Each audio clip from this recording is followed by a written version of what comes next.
sprint race here, the 10th event of A1GP World Cup of Motorsport. Now, big story concerning this team. That car is the car that you normally drive on your Friday track facts. It's been put, the Irish bodywork has been put on it, so it no longer looks the same as when you drive it, but there's been a huge amount of work done over the night. Yes, Ireland have really struggled throughout these stages with A1GP. They've had points when the car's been competitive, but there's been inconsistency. They've worked night and day, literally every weekend, to find the problem. At the end of the day, they went to A1GP and said, look, we want to have the spare car. We don't know what our problems are. We need to get this resolved. So they've got my spare car. Richard Lyons is in the car. He's going to look after it for me for Brands Hatch. Well, we've got some young fans here this weekend. It's nice to see. We're on the edge of a huge city, of course. But Germany have every chance of wrapping up the A1 title here today. I wonder how Nico Hülkenberg feels. He's on the grid right now with Lee. Nico, it's a big weekend for you. It always is a big weekend, but you could win the championship here. How are you feeling? I'm feeling pretty good. I had a good night, and from P4 everything is possible. We just have to get through the first corner, through the first lap, and then I will build up my race, and I'm confident. Were there problems with the car in qualifying, or was it just taking a bit longer, or why P4? Because usually you're much further up. Yeah, we had a bit of traffic in Q4, Q3, and then Q4 I didn't put the sectors together, but I think we sorted it out and it should be good for today. Have a great day. Thank you. Well, it's funny, isn't it? Yes, we all sort of expect him nowadays to be on pole position because of his remarkable record in A1GP. China host nation. Let's hear from driver Frankie Cheng. Frankie, you've had a few races off. You're back in A1, back in the China car, and at this, another of your home events. Yeah, absolutely. I'm really delighted to be offered by a chance by Team China and to represent Team China Racing Shanghai. Now, I know that it was a bit of a surprise for you, and you've got such a busy time at the moment. You're driving in a lot of cars. What was it like to be back in this one? Really, it's not easy, particularly we were having some problem with in the rookie session with tires, so we lost quite a lot of valuable times. So we start a bit back off, but we are just catching them now. So. And you actually haven't driven at this circuit until this weekend, is that right? Absolutely, it's really funny to say, being a Chinese, but now I've never been racing in Shanghai. But I'm delighted to be able to race in Shanghai. It's really good for my future. Well, enjoy your day today. Thank you. Frankie Cheng, always cheerful. He's got a lot of support here today, obviously. The Chinese crowd beginning to pack into that grandstand. But near the front of the grid, Jonathan Somerton for the USA. I wonder how he's going to go from third place. It was an excellent effort in qualifying. He really did challenge for pole position. But now he's got to try and hold on to that third place, perhaps take another podium finish. Nico Hülkenberg alongside him. He starts fourth. And Germany, of course, in with a shout at actually winning the championship in this race. But to do that, they'd have to finish ahead of this car, New Zealand. And Johnny Reid looks in fine fighting form here this weekend. Thought he would have pole, didn't quite work out, but still in great shape. He's going to take the fight here to Robbie Kerr. Meanwhile, there is Frankie Cheng, Kung Fu Cheng, getting ready to go from 12th place on the grid. Let's get back up to the top end and hear from John Surtees. He's with Simon. John, I know you've always been a real big supporter of Robbie Kerr, and today it really looks like he's got his great chance. Well, you know, Robbie Kerr has been right up the front there so many times in this series, but you know, he hasn't had the best of luck. But certainly yesterday he put it all together nicely, and I'll be keeping my fingers crossed. And obviously a great fillip. We came off the back of the win for Ollie. The other Ollie, young Oliver Turvey, did a fantastic job in the rookie session, and we go to Brands Hatch. Well, I was very pleased about that, because I've always tried to see whether we could use A1 very much as a ladder to international recognition for young drivers, and bringing young Oliver Turvey in straight from virtually BMW was a little bit of a chance, but he's so sensible and he did a wonderful job for us. Thank you, John. Have a great race. Thank you.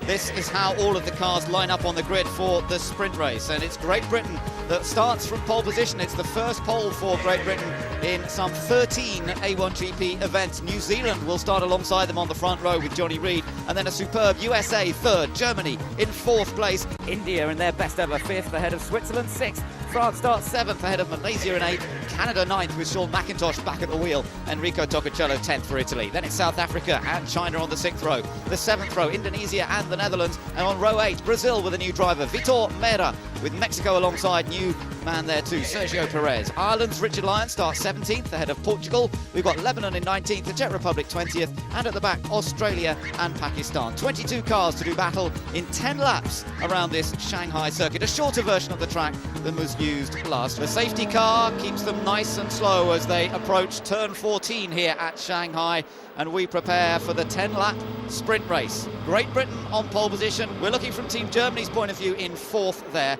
Great Britain on the outside as they come around this final corner, and it's Robbie Kerr who now dictates the pace. He will have the inside run to the first corner, but what about New Zealand? They have a fast racing car. Will they go on the attack? The red lights are on. We wait for the sprint race in Shanghai to get underway, and away goes Robbie Kerr, and he's made a very good start. New Zealand slots into second place. Germany is in the middle of the group there. Malaysia's made a great start, and so has Switzerland. Germany's going to battle to try and get back into 4th place, which it does. Switzerland around the outside of India. Great Britain leads. New Zealand second, USA third, and Italy a bit wide. Italy ran wide, but a good start from Team GBR and New Zealand. Both were on power boosts, and both were alert to the benefits of using it. Everybody has managed to get through 1, 2 and 3 cleanly. Now watch through 4 and 5. Malaysia managed to nip past India there as well. Malaysia up into 6th place, having started 8th. Good start, but here's Germany on the inside of USA trying to get past, and Nico Hülkenberg trying to nip past Jonathan Somerton. Hasn't completed it yet, but he's still trying, and he can't quite make it, and he's got to watch out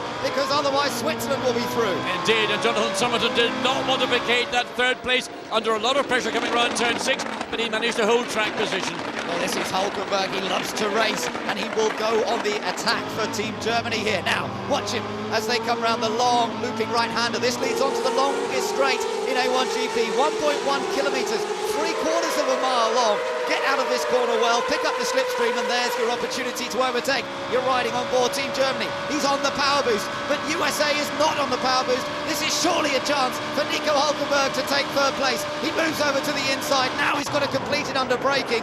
The leader's still Great Britain from New Zealand, but it's Germany now up into 3rd. Surprisingly, America to choose not to use power boost when it was there available. He's still got 4 shots remaining. Now he's coming back, trying to get down the inside into turn 14, but not far enough up alongside and has had to concede. Fall back, last one position. Nico Hülkenberg's on the move, but comes across the line. He's already 2.3 seconds behind Team GBR in the lead. Yeah, Great Britain leads, although New Zealand's not far behind in 2nd place. Then you've got the gap back to Germany, then it's USA and Switzerland. Look at people on the power boost buttons on this running the sprint race. Well, we'll see what happens. Malaysia, of course, moved up to 6th from starting 8th. India dropped to 7th, Canada up to 8th, France in 9th, South Africa in 10th place. Our further back Team Ireland have moved up a couple of places. They're up to 15th from starting 17th. So let's look at the start again, and immediately Robbie Kerr took full advantage. Team New Zealand right under the rear wing, looking to go down the inside, but Robbie Kerr had the speed. He kept the car a little bit out to the left, which allowed him to carry even more speed into turn 1. Another view of it here from the overhead camera, looking in the middle of the grid. Team India was swept around the outside by Switzerland. Ireland and Brazil were sort of battling. Brazil has ended up losing out in that. This was the onboard view, and that was Germany just sweeping around the outside there. Switzerland, that was onboard India, I think. Yes, India's got that low slung camera, and that is the view the driver gets from the cockpit. You can't get it anything more realistic. Look at the battle coming down Main Street. Johnny Reid for New Zealand, Robbie Kerr, and it's New Zealand again on power boost. Robbie Kerr has got his mirrors full, and Johnny Reid is going to apply the pressure. I don't think he's going to take a big gamble to get past, but what he's going to do is nail the pressure. Switzerland on USA, almost contact. Switzerland takes 4th, USA back to 5th. 2 places lost to Team USA, and now again trying to come back, coming up to turn 14, but once again Team USA unable to respond to an overtake at the end of the main straight. Sebastian Buemi driving well for Team Switzerland, but now watch Alex Youm in the yellow and white car for Team Malaysia. He's a hard racer as well. USA going to the outside. That could be a mistake. Malaysia trying to go around the outside of both of them. Can't quite make it, but this is great racing for 4th. They were almost 3 abreast coming into turn 1, and ideally you want to be a single car. It's a high-speed entry over 200 kilometres per hour as you brake and turn into turn 1. Robbie Kerr is not getting away from Team New Zealand's Johnny Reid. Meanwhile, USA in 5th place. Malaysia now up to 6th, so no, it's Switzerland is still ahead of those two, isn't he? So Switzerland in 4th, that's right. USA, then Malaysia. India still 7th, Canada 8th, France 9th, South Africa 10th. Ireland has gained another place. Meanwhile, they're up to 14th position. This is certainly a boost for those mechanics who only had 3 hours sleep last night. Team Ireland up to 14th. There's a battle going on at the front, but there's a battle going on behind the third of these 3 cars. that car Malaysia, then it's India, France, India, Canada, France, South Africa, absolutely joined together. Loren Karthikeyan desperate to find a way past the low wing setup car of Team Malaysia. Alex Young told us we took wing off because we want to be quick here down the main straight. That's going to be our advantage. We may not be so quick around the twistier parts of the track, but we can maintain and consolidate here on the main straight. Well, power boost still available to both drivers. Doesn't look as though they're using it as yet. Heading down towards the hairpin. India not close enough, although Malaysia makes a little mistake under braking. He manages to recover it. There was almost an opportunity there, although Karthikeyan wasn't quite close enough to take advantage. So a breathless start, 7 laps to go through the final turn 14, onto the main straight, and the bulk of the field really, Malaysia, India, Canada, France, South Africa, Italy, Netherlands, China, Ireland up to 14th, having started in 17th. So this is good racing, and we'll keep an eye on it as we go through the rest of this one. The sprint race, though, determines your grid position for the feature.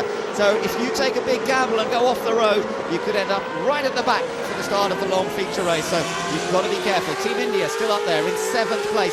Remember, India looking for their first ever podium. 7th is the best they finished, and that was in a feature race. So this would still be their best sprint race finish if they can stay where they are right now. And you're riding on board Team India's car, following again the yellow and white of Team Malaysia. Just balancing the car. This is Team India we're on board with through turn 6 then. Parts 7 and 8. You want to use part 7 to set the car up for part 8. It's about good exit speed off turn 8 that gives you the benefit, the run up into turn 9. You can get alongside somebody. If you do that, you can take the corner away. Last lap, Team Portugal made a mistake somewhere. They've lost a few places, back down to 21st position for Jean Urbano, who's making his debut for the team. But up front, it's still Great Britain leading by 0.8 of a second from New Zealand. Then that gap back to Germany. Germany pretty quick on that last lap, and slightly quicker than the race leaders. So Germany will try and close up to the top 2. Yeah, you can just see there Hulkenberg is beginning to close on the top 2. Then it's Switzerland, followed by USA, and then this long line: Malaysia, India, Canada, France, South Africa, Italy, Netherlands, China, and then Ireland. Yes, noticing a lot of the cars that are running that lower rear wing setting, that their cars are not as stable under braking as they come into turn 12 at the end of the straight, as those are carrying that little bit more wing.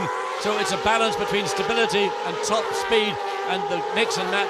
Malaysia's got less wing, India's got a little bit more, and the balances, they're still in the same positions. Ireland's close to the back of Team China as they came down the start-finish straight there.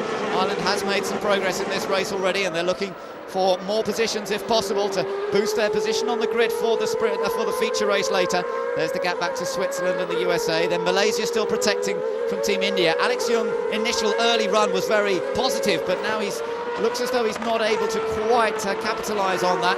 He lost some time on one lap, and now he's got to protect position from India. Indeed, and I think part of the reason is that going with a very low rear wing down a setup is that the car's probably sliding around too much.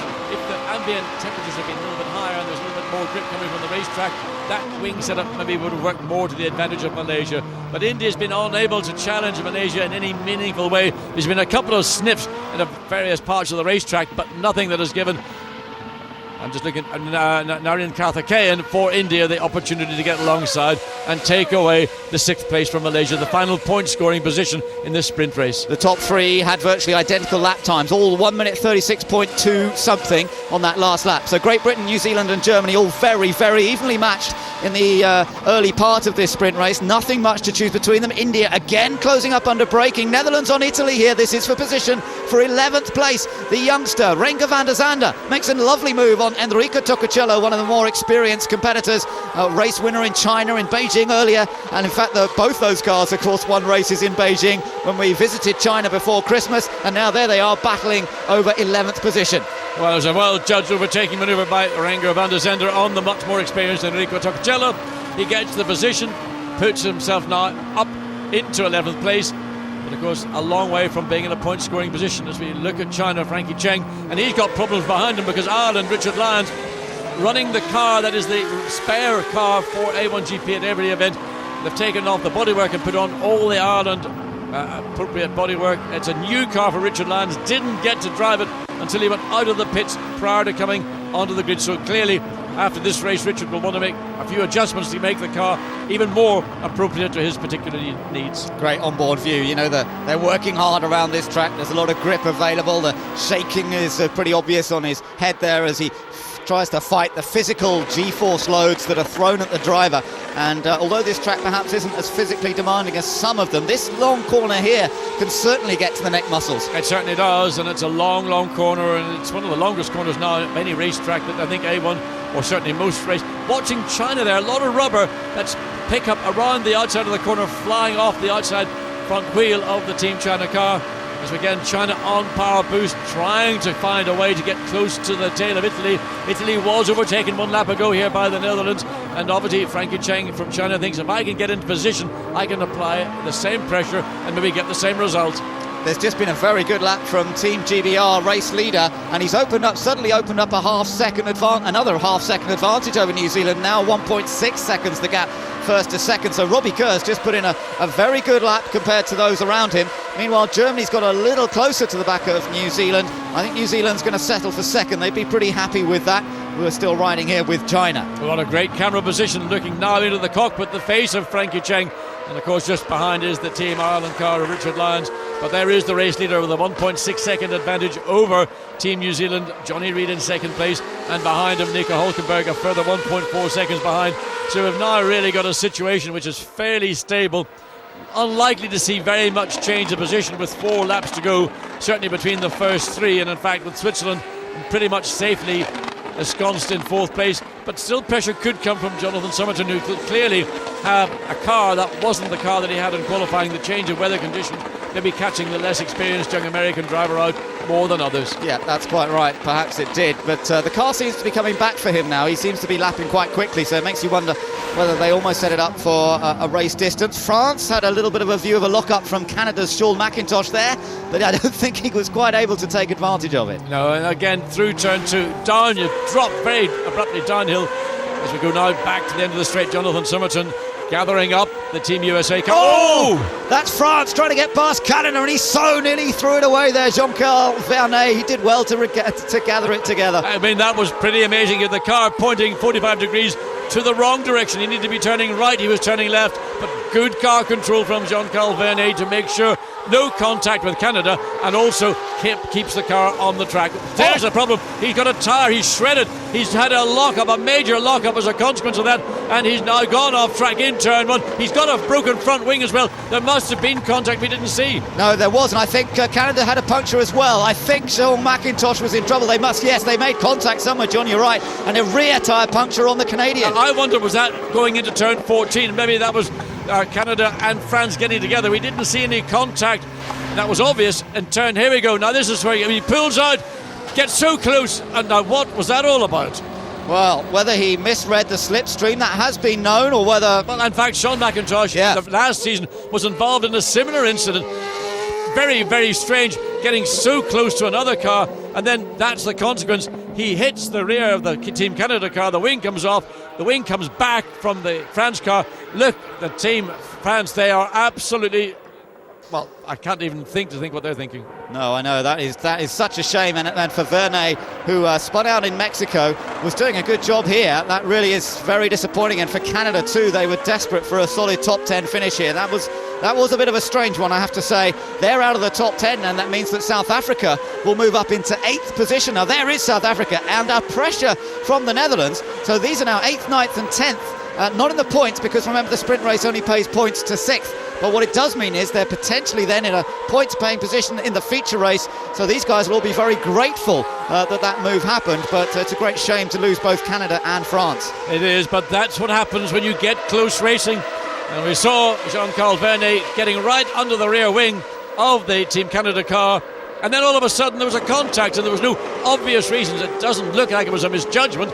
Something clearly didn't go as per plan, and it's taken out Canada and France. So Alan van der Merwe for South Africa, he's boosted up into 8th position now, and there is the stricken French car at the side of the road. The yellow flag still waving down there, obviously, so no overtaking on that section. Only 2 laps to go, less than 2 laps to go now for race leader Great Britain. The lead was 1.6 seconds, it's now down to 1.1, but that should be a reasonable margin for Robbie Kerr to protect. And there you can see he's got quite a decent length of lead over New Zealand. Germany still running in third place, remember. All important information gathering, because they all want to test each other's race pace when it comes to the feature this afternoon. Well, the race pace, the fastest lap of this race so far, has gone to Team New Zealand on lap 7. So Johnny Reid on that 7th, that was pretty quick, and he has drawn up to, it was 1.1 seconds as they came across the line, and that was at the end of lap 7, so they're on lap 8, so 2 laps to go. But it is time running out for New Zealand. They want to be in the front row of the grid, which they automatically will be should they finish second. The only difference is they will be on the right-hand side of the racetrack for the standing start, as opposed to the left for the start of this sprint race. On to the last lap. We're watching Jonathan Somerton's performance here from 5th place. He's chasing after Team Switzerland in 4th position. But Robbie Kerr leads for Great Britain. Could he be on for his first ever win in A1GP and make it back-to-back victories for Team Great Britain? Winners in Mexico last time out. Robbie will not count on it until he crosses the line. I tell you, he's led plenty of laps in A1GP, but he's never won a race, and he won't count this one done until he crosses that line. Meanwhile, USA still keeping the pressure on. Well, Robbie Kerr with half a lap effectively to go, and there he goes, and he's under pressure. Team New Zealand have now got that advantage down to just under the second, and Johnny Reid clearly is prepared to take this race down to the last corner, because the gap is, well, you barely, how could you count what is 0.9 of a second in terms of distance? If he gets into the slipstream of the Team GBR car, he's got to get himself here precisely where he needs to be, not to lose out from the front of the car with the aerodynamics, but so he can get down to the end of the straight. It's going to be interesting at the end of turn 12 whether he's going to take a punt or not. Yeah, and they're both on the power boost as they head down that long straight. For New Zealand, there's nothing to lose here. Keep the pressure on, thinks Johnny Reid, and maybe Robbie Kerr will make a mistake, but he's neat on the brakes into the hairpin. There's one more corner to go. For Robbie Kerr, who was a leader at the first ever event at Brands Hatch when the battery broke and it put him out of a potential winning situation. Finally, it comes good for Robbie Kerr. He wins in A1GP. It's back-to-back victories for Team GBR, and Robbie has finally got the monkey off his back. He is victorious in A1GP, and that will mean a huge amount to him. Well, fantastic result there for Robbie Kerr, the team over the moon, of course, and, well, a sense of relief, I'm sure, as well, for him, having taken this victory. There's Nico Hulkenberg, and of course still leading the points, and so close now to wrapping up the title in the feature race this afternoon. New Zealand gained a point on Germany by finishing ahead of them. But what a moment this is for Robbie Kerr, a very special moment after all his trials and tribulations. The man who led at the very first meeting at Brands Hatch in season 1, only for the car to break down. That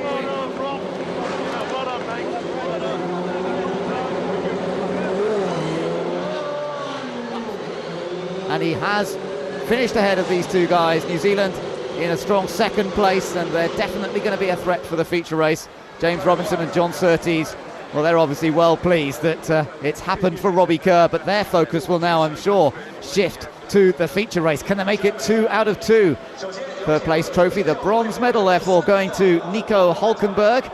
And he fought well in that early lap to move up past the American car in particular. And there's a smile on Nico Hulkenberg's face. The title still very much within the grasp of the German team here at the penultimate event. Johnny Reid for Team New Zealand, a very strong performance as we've come to expect. He's put Mexico behind him. Nothing seemed to work right in Mexico, but it's working very well here in China. But at last, Robbie Kerr has the opportunity to taste gold. He gets the gold medal, and Great Britain wins a sprint race. Look at the smiles, look at the face of Robbie Kerr. What a special moment.